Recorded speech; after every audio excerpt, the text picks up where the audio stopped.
नमस्कार विद्यार्थियों। हमने लास्ट क्लास में अशोक के अभिलेख जो थे उनके बारे में विस्तार से चर्चा कर ली थी। उसके जो शिलालेख हैं, स्तंभ लेख हैं, गुहा लेख हैं। नेक्स्ट हम डिस्कस करते हैं। अशोक की मृत्यु हुई थी 232 ईसा पूर्व में। तो अशोक की मृत्यु से संबंधित एक ग्रंथ में लिखा गया है। ये ग्रंथ है दिव्य वदान। और दिव्य वदान ग्रंथ जो है इसी का एक भाग है अशोक वदान। तो इसमें अशोक की मृत्यु के बारे में लिखा गया है कि अशोक जो है उसने बौद्ध संघ को अत्यधिक दान कर दिया था, जिससे राजकोष जो था ये क्या हो गया था, रिक्त हो गया था। तो एक बार अशोक जो है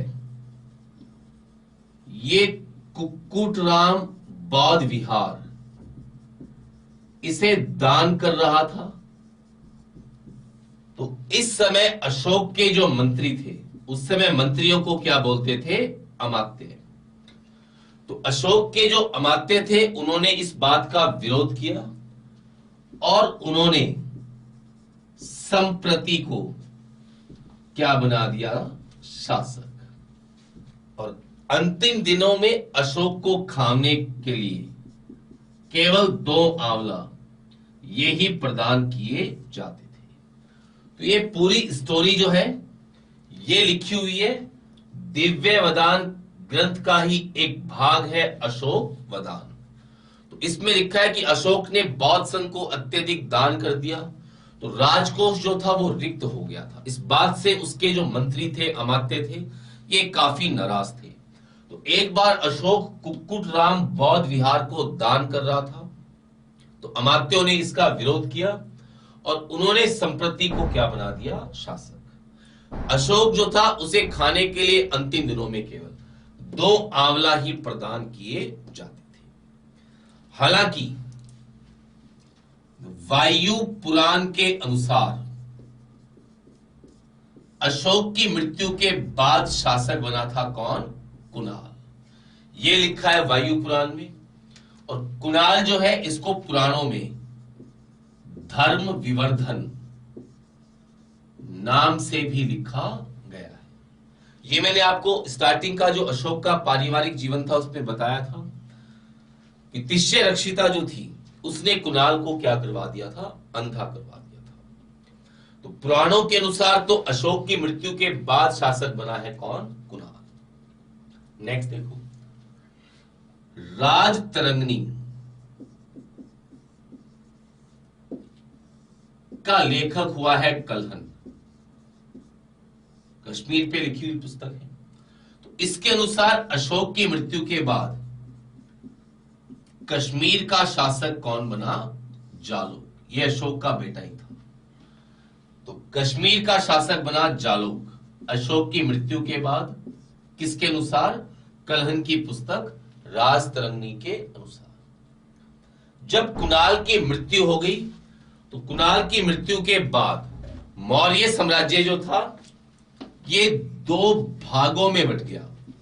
कुणाल की मृत्यु के बाद जो पूर्वी भाग था वहां तो शासक कौन हुआ है, दशरथ। और जो पश्चिमी भाग हुआ उस पश्चिमी भाग में शासक कौन बना, संप्रति।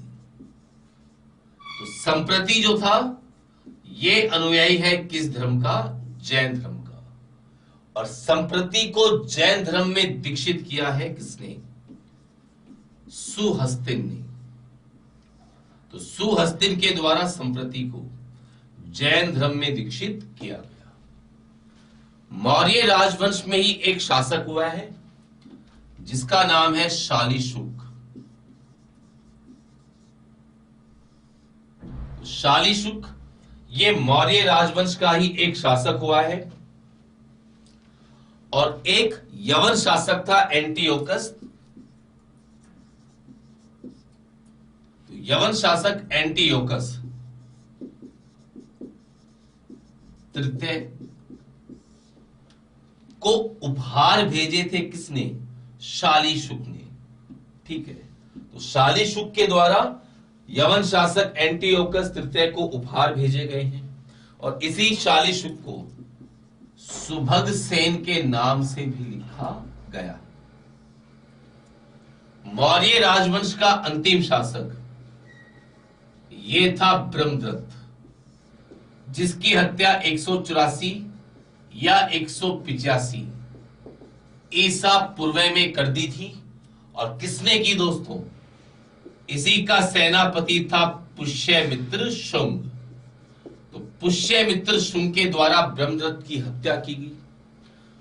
जिस समय ब्रह्मदत्त किसका निरीक्षण कर रहा था? सेना का। वापस से देखिए, 232 ईसा पूर्व में मृत्यु हुई है अशोक की। अब बौद्ध ग्रंथ है दिव्य वदान, इसका एक भाग है अशोक वदान। इसमें लिखा है कि अशोक ने बौद्ध संघ को अत्यधिक दान दिया, जिससे राजकोष जो था रिक्त हो गया। तो अशोक के जो मंत्री थे, अमात्य थे, वो इस बात से नाराज थे। जब अशोक कुक्कुट राम बौद्ध विहार को दान कर रहा था, उस समय इसके अमात्यों ने अशोक का पौत्र था संप्रति, तो संप्रति को शासक बना दिया। और अंतिम दिनों में अशोक को खाने के लिए केवल 2 आंवला यही दिए जाते थे। वायु पुराण के अनुसार अशोक की मृत्यु के बाद शासक बना है कौन? कुणाल। राजतरणी के लेखक हुए कलहन। इन्होंने लिखा है कि कश्मीर का शासक कौन बना? जालूक। कुणाल की मृत्यु के बाद मौर्य साम्राज्य 2 भागों में बट गया। पूर्वी भाग में दशरथ, पश्चिम भाग में संप्रति। ये मैंने आपको बताया भी था। दशरथ ने भी अशोक के समान उपाधि ली थी, देवान प्रिय दस्सी। तो संप्रति जो है ये जैन धर्म को मानने वाला था। एक बात मैं आपको यहां बता दूं, अशोक अपने प्रारंभिक दिनों में किस मत का अनुयायी था? शैव धर्म का। ये बात लिखी है किसने? कलहन ने, कि अशोक प्रारंभ में शैव धर्म का अनुयायी था। उसी प्रकार संप्रति जैन धर्म का था और संप्रति को जैन धर्म में दीक्षित किया था सुहस्तिन ने। मौर्य राजवंश में शासक हुआ है शालीशुक या सुभग सेन। तो इसने उपहार भेजे थे यवनों के शासक एंटियोकस तृतीय को। और मौर्य राजवंश का अंतिम शासक जो था ये था ब्रह्मदत्त। ब्रह्मदत्त की हत्या 184 या 185 ईसा पूर्व में पुष्यमित्र शुंग ने की, उस समय जब ब्रह्मदत्त सेना का निरीक्षण कर रहा था। बाणभट्ट ने भी हर्षचरित्र में इसका उल्लेख किया है। तो ये हमने पढ़ा मौर्य राजवंश। अब इतना बड़ा मौर्य साम्राज्य, इतना महान मौर्य साम्राज्य था, उसका पतन हो गया अशोक की मृत्यु के बहुत ही जल्द। 232 ईसा पूर्व में मृत्यु हुई है अशोक की। और अशोक की मृत्यु के बाद देखें तो 185 ईसा पूर्व में ही मौर्य साम्राज्य का क्या हो गया? पतन। अब इसके पतन के लिए कई मत है इतिहासकारों के कि मौर्य साम्राज्य का पतन क्यों हुआ। उन मतों पे थोड़ा डिस्कस करते हैं। पहला है रोमिला थापर का मत। अब रोमिला थापर ने मत दिया है कि बहुत ही केंद्रीकृत ब्यूरोक्रेसी थी। तो केंद्रीकृत नौकरशाही, इसके कारण मौर्य साम्राज्य का क्या हुआ? अभी मौर्य प्रशासन में हम पढ़ेंगे तब इसका आइडिया लगेगा कि एक एक अधिकारी के ऊपर इस प्रकार से चेक एंड बैलेंस पॉलिसी बनाई गई थी। तो केंद्रीकृत नौकरशाही यानी छोटे से छोटे अधिकारी की नियुक्ति भी केंद्र से होती थी और बहुत ही सेंट्रलाइज्ड ब्यूरोक्रेसी थी। ये मत दिया रोमिला थापर ने। हर प्रसाद शास्त्री, इन्होंने कहा है अशोक की ब्राह्मण विरोधी नीति। अब इसके बारे में हम थोड़ा विवेचना करेंगे। पुष्यमित्र शुंग खुद एक ब्राह्मण था और ब्रह्मदत्त के समय सेनापति के पद पर था। तो ये नहीं मान सकते कि अशोक ने ब्राह्मणों के विरोध में कोई नीति अपनाई हो। तो इनका मत तर्क संगत प्रतीत नहीं होता। तीसरा, हेमचंद्र राय चौधरी,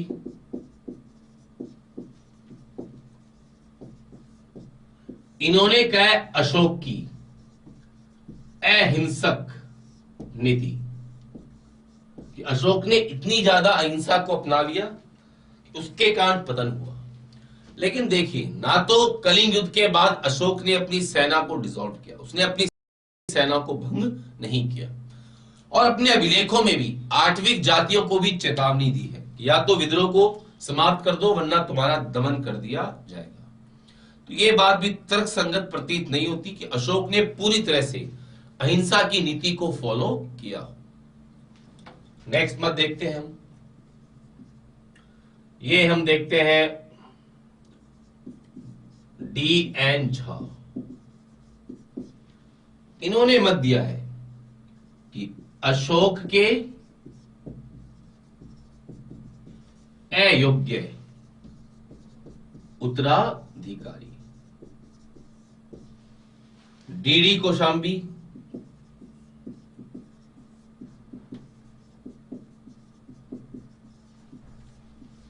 इन्होंने कहा है कमजोर अर्थ व्यवस्था,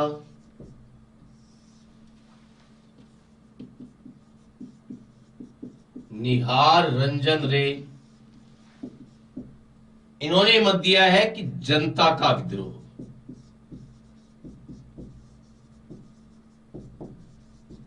ये मैंने आपको बताया था, बिंदुसार के समय तक्षशिला में 2 बार विद्रोह हुए हैं, और दूसरे बार विद्रोह को दबाने के लिए भेजा गया किसको? अशोक को। ठीक है। इसके अलावा राम शरण शर्मा, इन्होंने मत दिया है कि एक तो चावल की जो खेती होती थी, धान का रोपण, जिसके कारण मगध के अंदर आर्थिक संपन्नता आई थी, चावल की खेती, धान की खेती, वो मगध के अलावा अन्य क्षेत्रों में भी होने लगा। इसके अलावा अन्य क्षेत्रों में होने लगा। इसके अलावा छल्लेदार कुएं, ये अन्य क्षेत्रों में भी बनने लगे। ये हम पढ़ेंगे मगध की भौतिक संस्कृति में कि कुएं किस प्रकार से बस्तियों को स्थायित्व प्रदान करते हैं, क्योंकि पहले सभ्यताएं नदियों के किनारे होती थी, नदियों में बाढ़ आई, सभ्यताएं नष्ट। लेकिन कुओं के निर्माण से स्थायी बस्तियां बनने लगी, क्योंकि कुएं जो है नदियों से दूरस्थ स्थान पे बनते थे, पीने के लिए वहीं से पानी अवेलेबल हो जाता था। तो ये जो टेक्निक थी धान रोपण की और छल्लेदार कुएं बनने की, ये मगध से बाहर होने लगी। तो इस कारण से मौर्य साम्राज्य का क्या हो गया? पतन। तो ये मत है कुछ मौर्य साम्राज्य के पतन के बारे में। नेक्स्ट हम डिस्कस करते हैं मौर्य प्रशासन। ठीक है, ये मौर्य साम्राज्य का पतन। अब हम डिस्कस कर रहे हैं मौर्य साम्राज्य का जो प्रशासन था उसके बारे में, कि मौर्यों का जो साम्राज्य था उसमें प्रशासन किस प्रकार का था, तो उसके बारे में हम डिस्कस करेंगे अभी।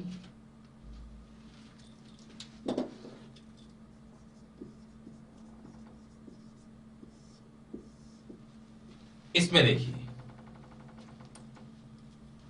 मौर्य साम्राज्य जो है ये पूरी तरह से निरंकुश परंतु लोक कल्याणकारी था। यानी राजा पे किसी भी प्रकार का कोई अंकुश नहीं था, लेकिन फिर भी एक वेलफेयर स्टेट था, प्रजा के प्रति उत्तरदायी था, लोक कल्याण की भावना रखता था। दूसरी चीज, अशोक ने उपाधि धारण की देवान प्रियदर्शी, यानी कि देवताओं का प्रिय।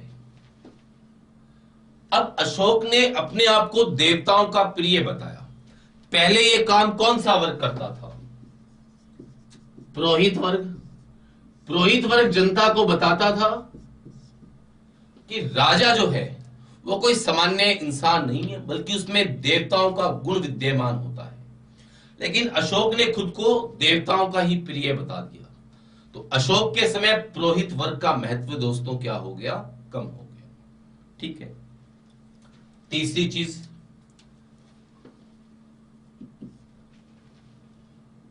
मौर्य साम्राज्य के अंतर्गत पहली बार चक्रवर्ती शब्द की जो अवधारणा थी वो लिखी।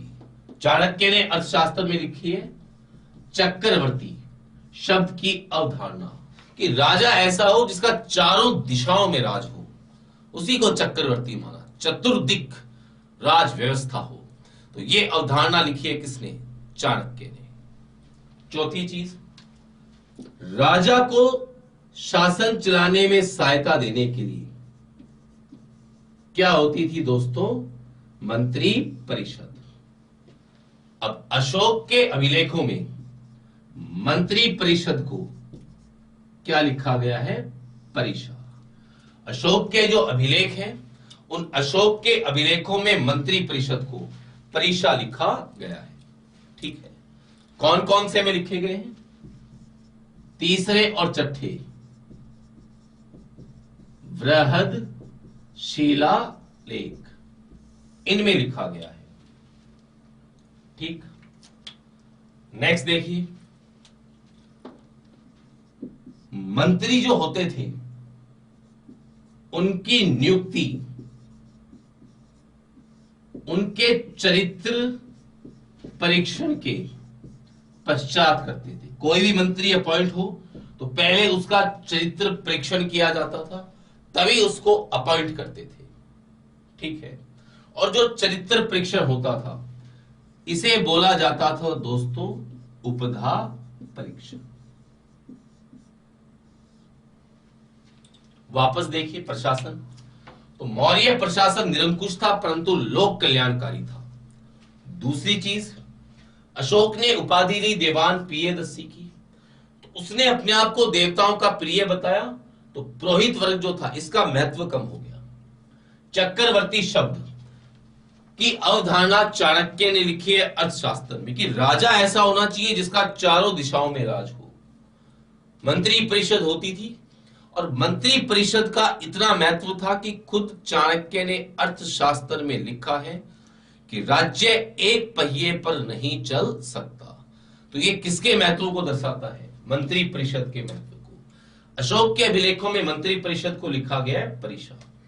तीसरे और चौथे बृहद शिला लेख में नियुक्ति जो होती थी मंत्रियों की वो उनके चरित्र परीक्षण के पश्चात करते थे, और चरित्र परीक्षण जो किया जाता था उसको बोलते थे उपधा परीक्षण। अब आपने भी सुना होगा चाणक्य ने राज्य की कौन सी अवधारणा दी है? सप्तांग। तो चाणक्य ने राज्य की 7 अंग अवधारणा दी है। लेकिन यहां पे एक बात मैं आपको क्लियर कर दूं, चाणक्य ने अर्थशास्त्र में अंग शब्द की बजाय कौन सा शब्द लिखा है? प्रकृति। यानी कि चाणक्य ने राज्य की 7 प्रकृतियां बताई हैं। अब ये प्रकृतियां कौन कौन सी होती हैं इनके बारे में देखते हैं। पहला, खुद राजा। दूसरा, उसके अमात्य यानी कि मंत्री। तीसरा, जन संपदा और भूखंड। ठीक है, जन संपदा या भूखंड ये हो गया। चौथा, दुर्ग। पांचवा, कोष। छठा, न्याय अथवा सेना। सातवां हो गया मित्र। ठीक है, तो ये राज्य के 7 अंग बताए हैं किसने? चाणक्य ने। अब इन अंगों को उसने नाम भी दिया है। राजा को शरीर का, क्या माना है? शिरोभाग। अमात्य जो होते हैं इनको चक्षु यानी कि नेत्र, आंख। जन संपदा और भूखंड इनको पैर, दुर्ग, भुजा, कोश, मुख, न्याय सेना और दंड व्यवस्था इनको मस्तिष्क और मित्र को कान। ये सप्तांग अवधारणा दी है किसने दोस्तों? चाणक्य ने। यानी कि उसने राज्य के 7 अंग मान लिए हैं। तो राज्य के 7 अंग माने हैं। अंग के स्थान पे उसने प्रकृति शब्द का प्रयोग किया।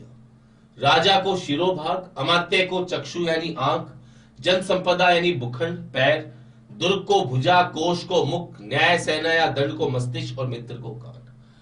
और इनकी जो सीक्वेंस है उसी महत्व में लिखा गया है। यानी सबसे कम महत्व किसको दिया गया है? मित्र को। ठीक है, इसी डिसेंडिंग ऑर्डर में इनको लिखा गया है। सबसे महत्वपूर्ण भाग राजा का, राजा के बाद मंत्री या अमात्य, उसके बाद जन संपदा, जनता, भूखंड, जमीन, दुर्ग, कोश, न्याय सेना, दंड और मित्र। तो ये सप्तांग अवधारणा दी है किसने? चाणक्य ने। वापस से देख लीजिए। मौर्य प्रशासन निरंकुश परंतु लोक कल्याणकारी था। अशोक ने उपाधि दी देवान पियदस्सी, यानी इसने पुरोहित वर्ग का महत्व कम किया। चक्रवर्ती शब्द ये पहली बार चाणक्य ने अर्थशास्त्र में लिखा है। राजा को सहायता देने के लिए मंत्री परिषद होती थी और मंत्री परिषद का इतना महत्व था कि खुद चाणक्य ने अर्थशास्त्र में लिखा है कि राज्य एक पहिए पर नहीं चल सकता। अशोक के विलेखों में मंत्री परिषद को लिखा है परिषा। तीसरे और छठे वृद्धशिला लेख में इसका उल्लेख भी है। मंत्रियों की नियुक्ति उनके चरित्र परीक्षण के बाद करते थे और चरित्र परीक्षण जो किया गया है उसको दोस्तों क्या बोला गया है? उपधा परीक्षण। अब चाणक्य ने राज्य की सप्तांग अवधारणा दी है। हालांकि अंग के स्थान पे प्रकृति शब्द, यानी राज्य की 7 प्रकृतियां होती हैं। राजा को शिरोभाग बताया है, मंत्रियों को उसने आंख बताया है, जन संपदा और भूखंड को पैर, दुर्ग को भुजा, कोश को मुख, न्याय सेना दंड इनको मस्तिष्क और मित्र को कान। क्लियर दोस्तों? आगे बढ़ते हैं।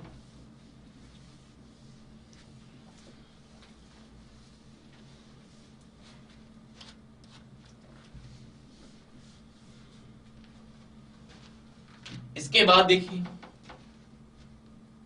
मंत्री परिषद में से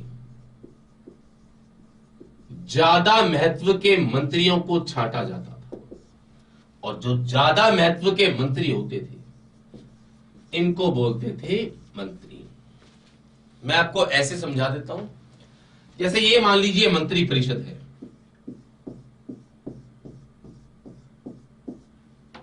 तो मंत्री परिषद में कुल कितने मंत्री हो गए? 10। लेकिन ये इनमें से ज्यादा इंपॉर्टेंट है, ये 4। तो इन 4 मंत्रियों को तो बोला गया है मंत्री। और मंत्री का वेतन होता था 48,000 पण वार्षिक। पण उस समय चांदी की मुद्रा थी। तो इन 4 को छांट लिया गया अलग, ये कहलाए मंत्री। बाकी ये 6 मंत्री, इनका वेतन 12,000 पण वार्षिक। जो बाकी बच गए मंत्री। अब मौर्य काल में या अर्थशास्त्र में विभाग जो होता था, विभाग को लिखा गया है क्या? तीर्थ। और जब ये मंत्री इन विभागों के अध्यक्ष के रूप में काम करते थे तब इनको क्या बोला गया? तीर्थाध्यक्ष। वापस समझिए एक बार। मंत्री परिषद हो गई, ये मान लीजिए 10 मंत्री हैं। इनमें से ज्यादा महत्व के मंत्रियों को छांट लिया गया, जैसे 4 छांट लिए मैंने, इन्हें बोल दिया गया मंत्री। इनका वेतन तो 48,000 पण वार्षिक, इन बाकी 6 का 12,000 पण वार्षिक। ठीक है। अब विभाग को बोलते थे तीर्थ। तो जब ये मंत्री इन विभागों के अध्यक्ष के रूप में काम करते थे तब उनको बोला जाता था तीर्थाध्यक्ष। मैं आपको एक वर्तमान के परिप्रेक्ष्य के एग्जाम्पल से समझाता हूं। जैसे कि मान लीजिए हमने एग्जाम्पल ले लिया निर्मला सीतारमण जी का, तो मंत्री है कि नहीं है, मंत्री परिषद की मेंबर है, क्लियर, इन 10 में है। लेकिन ज्यादा महत्व की है, किस प्रकार की मिनिस्टर है, कैबिनेट मिनिस्टर, ये कैबिनेट मिनिस्टर हो गए। अब इसकी बात करें, मंत्रालय इनका कौन सा है, वित्त मंत्रालय, देश की क्या है, वित्त मंत्री, यानी मंत्री परिषद की मेंबर है, लेकिन ज्यादा महत्व की है, कैबिनेट मिनिस्टर के समान है। विभाग को बोलते हैं तीर्थ, विभाग क्या इनका, फाइनेंस मिनिस्टर। और चाणक्य ने अर्थशास्त्र में कुल कितने तीर्थों का उल्लेख किया है, 18 तीर्थों का। चाणक्य जो है इसने अर्थशास्त्र में कुल 18 तीर्थों का दोस्तों क्या किया है उल्लेख, जिनके बारे में हम अभी डिस्कस करेंगे कि वे 18 तीर्थ कौन कौन से हैं। ये मैंने अभी आपको बताया कि चाणक्य ने अर्थशास्त्र में कुल 18 तीर्थों का दोस्तों क्या किया है उल्लेख, यानी 18 विभाग बताए हैं चाणक्य ने। हालांकि उसने विभाग को और विभाग के अध्यक्ष को अलग अलग करके नहीं लिखा। अभी 18 तीर्थ कौन से, इनके बारे में डिस्कस करते हैं। पहला है पुरोहित। तो चंद्रगुप्त मौर्य और बिंदुसार के समय यह पद अत्यंत महत्वपूर्ण था, क्योंकि इस पद पर था चाणक्य। लेकिन अशोक ने पुरोहित वर्ग का महत्व क्या कर दिया, कम। बिंदुसार के समय भी चाणक्य उसके कुछ समय तक पुरोहित पद पर रहा था। तो चंद्रगुप्त और बिंदुसार के समय यह महत्वपूर्ण पद था, अशोक के समय इसका महत्व दोस्तों क्या हो गया, कम हो गया। दूसरा हम जो पढ़ेंगे सेनानी। तो सेनानी जो होता था यह सेना का अधिकारी होता था, लेकिन सेनानी का मतलब सेनापति से नहीं है। युद्ध में सेना का संचालन शासक के द्वारा ही किया जाता था। तीसरा पद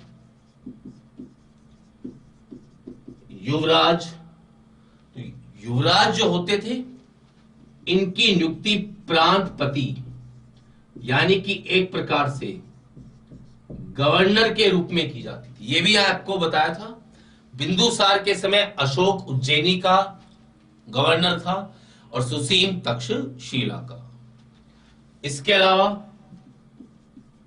समाहर्ता, ये राजस्व एकत्रित करता था। सन्निधाता, ये कोषाध्यक्ष होता था। इसके अलावा देखिए दोस्तों, प्रदेष्टा, ये कंटक शोधन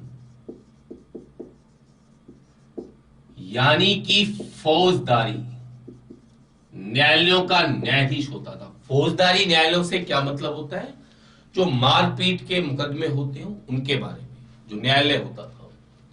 इसके अलावा व्यवहारिक, ये धर्मस्थ यानी जो दीवानी न्यायालय होते थे इनका जज होता था। दीवानी न्यायालयों से मतलब है जो वित्त से संबंधित होते थे, पैसे से संबंधित जो मुकदमे होते थे उनका न्यायाधीश व्यवहारिक। इसके बाद प्रशास्ता। तो प्रशास्ता वो होता था जो राजकीय आदेशों को लिपिबद्ध करता था, जो राजकीय आदेशों को लिपिबद्ध करता था उसको बोलते थे प्रशास्ता।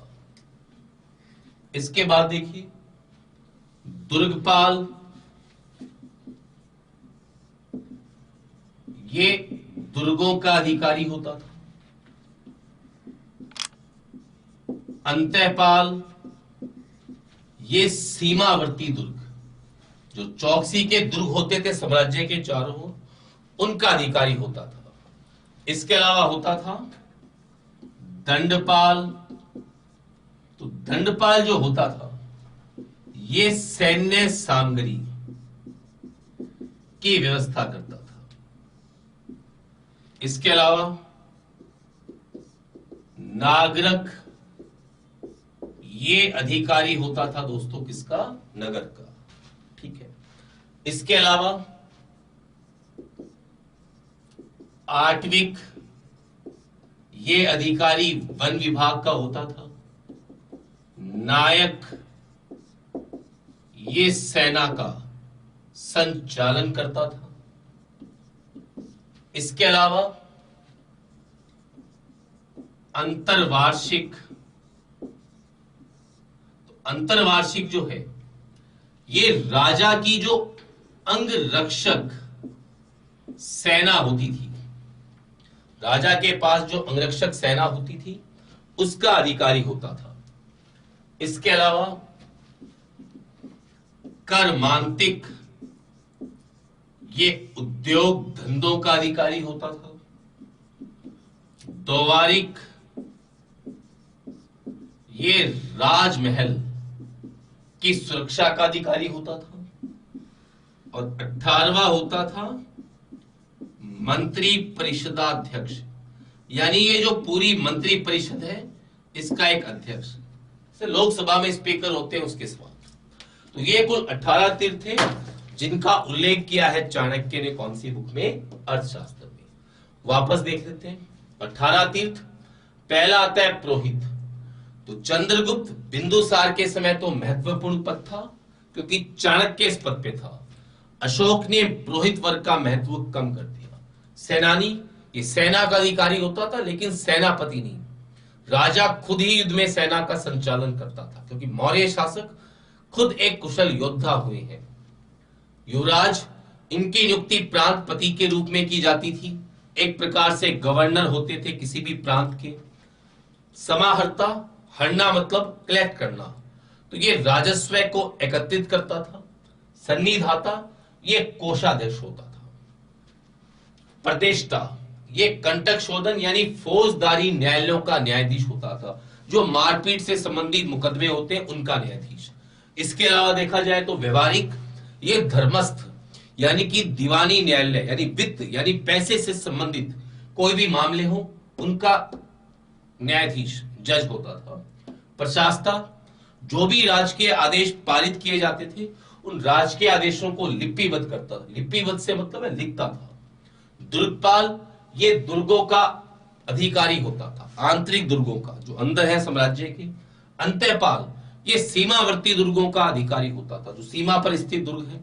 दंडपाल ये सेना के लिए सामग्री, हथियार वगैरह, रसद, अनाज यानी जो होता है उसकी व्यवस्था करता था। नागरिक या इसी का एक नाम और भी मिलता है, पुरमुख्य। तो नागरिक या पुरमुख्य ये नगर का अधिकारी। आठविक ये वन विभाग का, और काफी एग्जाम्स में पूछा गया आठविक का। नायक ये सेना का अधिकारी था, संचालन करता था। छोटी टुकड़ी सेना की छोटी टुकड़ी का संचालन करता। अंतरवार्षिक जो राजा की अंगरक्षक सेना होती थी उसका अधिकारी, एक प्रकार से जो उनकी सिक्योरिटी होती थी राजा की। इसके अलावा कर्मांतिक उद्योग धंधों का अधिकारी, द्वारिक राजमहलों का अधिकारी, और मंत्री परिषदाध्यक्ष जो ये मंत्री परिषद है पूरी इसका जो अध्यक्ष होता था। इसके अलावा अर्थशास्त्र में 26 अमात्यों का उल्लेख और किया गया। ये 18 तीर्थ हैं, आप इसका स्क्रीनशॉट ले सकते हैं।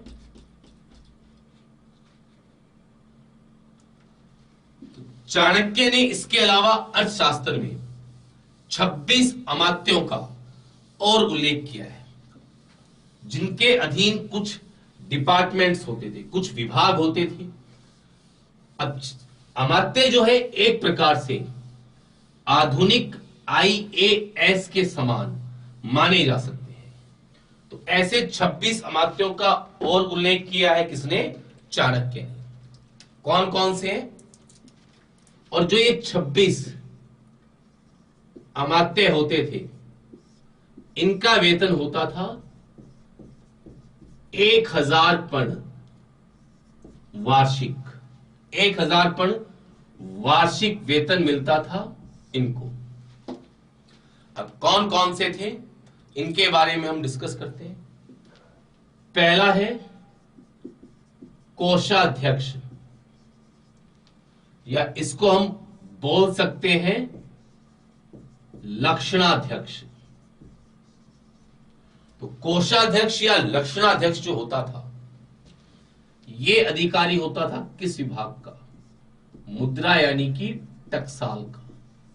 जो टकसाल जहां पे मुद्राएं ढाली जाती है, तो उस अधिकारी को बोलते थे कोषाध्यक्ष या लक्षणाध्यक्ष। क्लियर? इसके बाद दूसरा अधिकारी पण्याध्यक्ष, ये वाणिज्य से संबंधित अमात्य होता था। तीसरा आता है कुप्याध्यक्ष। अब कुप्याध्यक्ष होता क्या है? कुप्याध्यक्ष होता है जो वन सामग्री होती है उसका अधिकारी।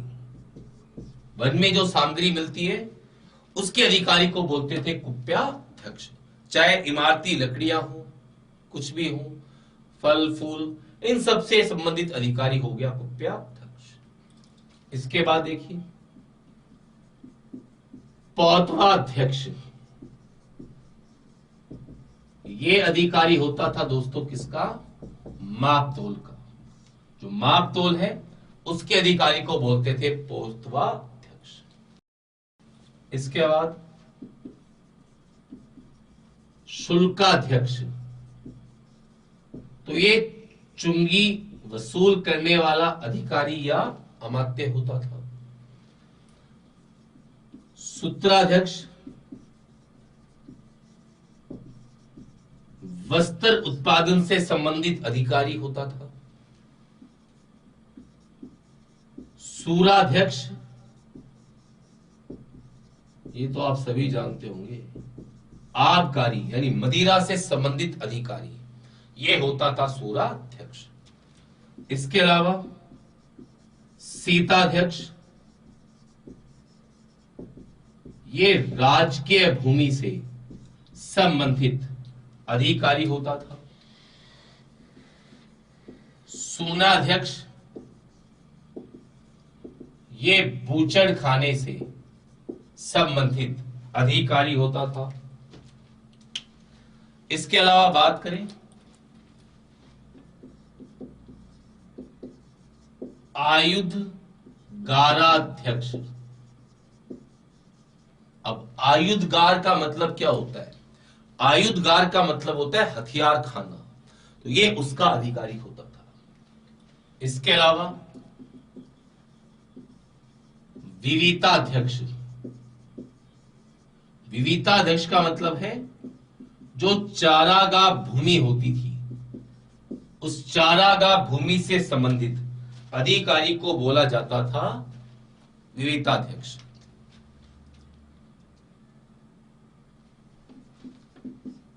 नवाध्यक्ष, ये जहाज रानी। जहाज रानी मतलब कि तो जहाज होते हैं उनसे संबंधित अमात्य या अधिकारी। गणिकाध्यक्ष, जो गणिकाएं होती थी। गणिकाएं कौन होती थी? जिनको राज्य प्रशिक्षित करता था नाच गाने के लिए, उन्हें बोलते थे गणिका। तो उनसे संबंधित अधिकारी वो कौन हो गया? गणिकाध्यक्ष। एक बार मैं वापस आपको यहां तक बता रहा हूं। कोषाध्यक्ष या लक्षणाध्यक्ष, मुद्रा से संबंधित अधिकारी, टकसाल से संबंधित अधिकारी, टकसाल जहां पे मुद्राएं बनती थी। पण्याध्यक्ष वाणिज्य अधिकारी, कुप्याध्यक्ष वन सामग्री का अधिकारी, पौत्वाध्यक्ष मापतोल का, शुल्काध्यक्ष चुंगी का, सूत्राध्यक्ष वस्त्र का, सूराध्यक्ष आबकारी विभाग का, सीताध्यक्ष राजकीय भूमि। सीताध्यक्ष इसलिए भी बोलते हैं क्योंकि वैदिक काल में, उत्तर वैदिक काल में मैंने आपको पढ़ाया होगा कि राजा जनक को हल चलाते समय ही प्राप्त हुई थी कौन? सीता। ठीक है।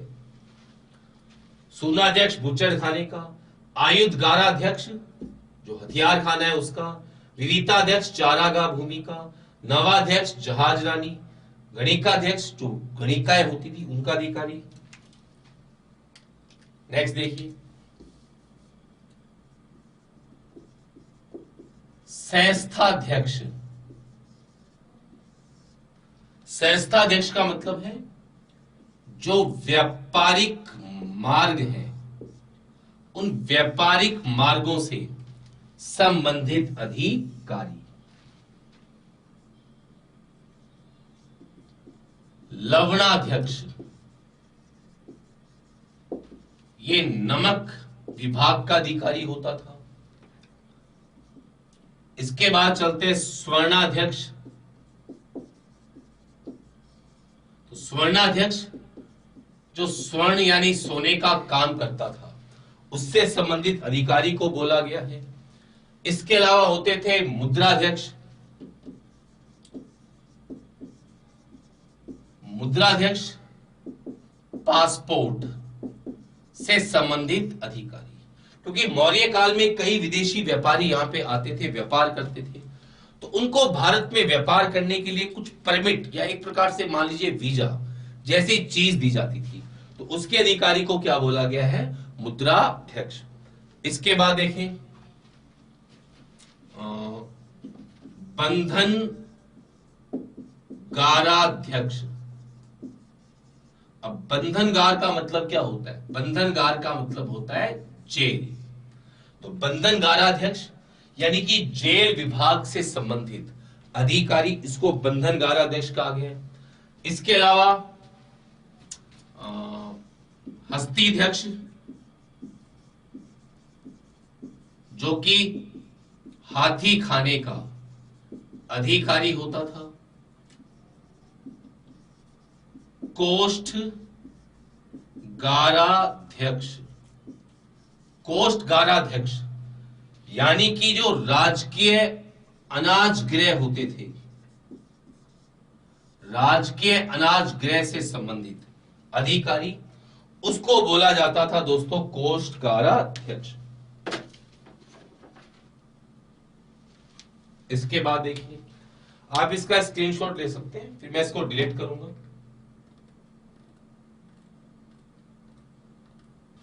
नेक्स्ट देखिए दोस्तों, 21वां जो अमात्य था ये अकाराध्यक्ष। अब अकाराध्यक्ष होता था जिसके अधीन कौन सा विभाग था? खान विभाग। 22वां लोहाध्यक्ष जो लौ से संबंधित अधिकारी होता था। देवताध्यक्ष ये एक प्रकार से धार्मिक विभाग का अधिकारी होता था। पत्तनाध्यक्ष ये जहाजों से संबंधित अधिकारी होता था। सॉरी, जो बंदरगाह होते थे, बंदरगाहों से संबंधित अधिकारी होता था। इसके अलावा धूताध्यक्ष ये जुए खाना, जुआ खाना होता है, यॉक जिसको बोलते हैं, उससे संबंधित अधिकारी। और एक होता था मानाध्यक्ष। तो ये प्रति 10 स्टेडिया की दूरी पर प्रकाश स्तंभों का निर्माण करने वाला अधिकारी होता था। प्रत्येक 10 स्टेडिया की दूरी पर मौर्य साम्राज्य में स्तंभ लगाए जाते थे। तो ये कुल इस प्रकार के 26 अमात्य थे जिनका भी उल्लेख हुआ है किसमें? अर्थशास्त्र में। तो अभी हमने पढ़ा मौर्य प्रशासन। मैं आपको एक बार वापस से रिपीट कर रहा हूं, आप भी ध्यान दीजिए, साथ साथ याद भी कीजिए। मौर्य प्रशासन जो है निरंकुश परंतु लोक कल्याणकारी। अशोक ने उपाधि ली देवान पियदस्सी की, तो पुरोहित वर्ग का महत्व कम हो गया।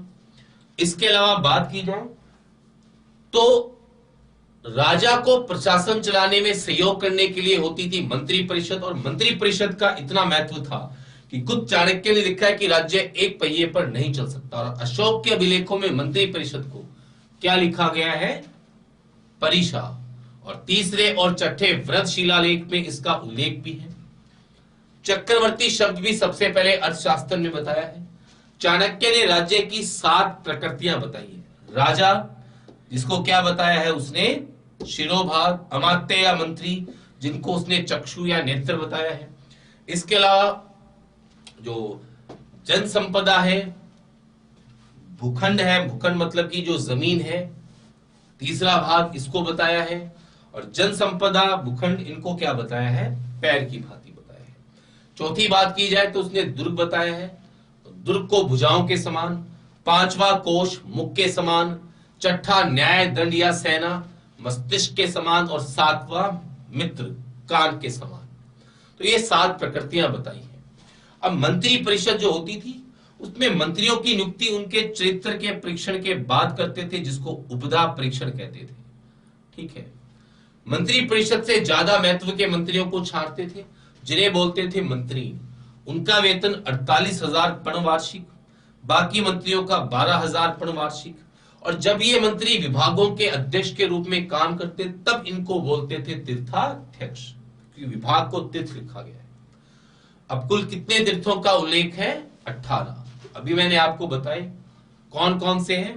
पुरोहित, तो चंद्रगुप्त बिंदुसार के समय ये महत्वपूर्ण था, अशोक के समय इसका महत्व कम हुआ। सेनानी, सेनापति नहीं होता था, सेना का अधिकारी। इसके अलावा युवराज, जिसकी नियुक्ति प्रांतपति या गवर्नर के रूप में की जाती थी। इसी प्रकार और भी है, समाहर्ता, जो राजस्व को कलेक्ट करता था। सन्निधाता, ये कोषाध्यक्ष। प्रदेष्टा, कंटक शोधन यानी फौजदारी न्यायालयों का न्यायाधीश। व्यवहारिक धर्मस्थ यानी दीवानी न्यायालयों का न्यायाधीश। प्रशासता, जो राज्य के आज्ञाओं को लिपिबद्ध करता था। इस प्रकार से कुल 18 तीर्थ है, जैसे दुर्गपाल, दुर्गों का अधिकारी। अंत्यपाल, सीमावर्ती दुर्गों का अधिकारी। तो ये इस प्रकार के कुल 18 तीर्थ है। कर्मांतिक, उद्योग धंधों का, ये इस प्रकार 18 तीर्थ थे। और 26 अमात्य है। तो ये काफी महत्वपूर्ण है, इनको आप पढ़ें और इनको याद करने की कोशिश करें। इसमें काफी कुछ इंपॉर्टेंट भी है, जैसे आठवीं को लेकर क्वेश्चन आया हुआ है। आठवीं आरपीएससी में पूछा हुआ है, किस विभाग का अधिकारी था। मौर्य काल में वन विभाग के अधिकारी को क्या बोलते थे, आठवीं। इसी प्रकार एक और अधिकारी है, हालांकि इनमें उल्लेख नहीं है, उसका नाम है रूपदर्शक। रूपदर्शक जो अधिकारी होता था, वो जांच करता था दोस्तों, किसकी, सिक्कों की। सिक्के ढलते थे टकसाल में। 26 अमात्यों में पहला अमात्य मैंने बताया था कोषाध्यक्ष, वो टकसाल का अधिकारी होता था। लेकिन इन सिक्कों की जांच कौन सा अधिकारी करता था, रूपदर्शक। तो ये आज हमने कुछ मौर्य प्रशासन के बारे में पढ़ा। कल हम इनका प्रांतीय प्रशासन और ग्रामीण प्रशासन, इसके बारे में डिस्कस करेंगे। धन्यवाद दोस्तों।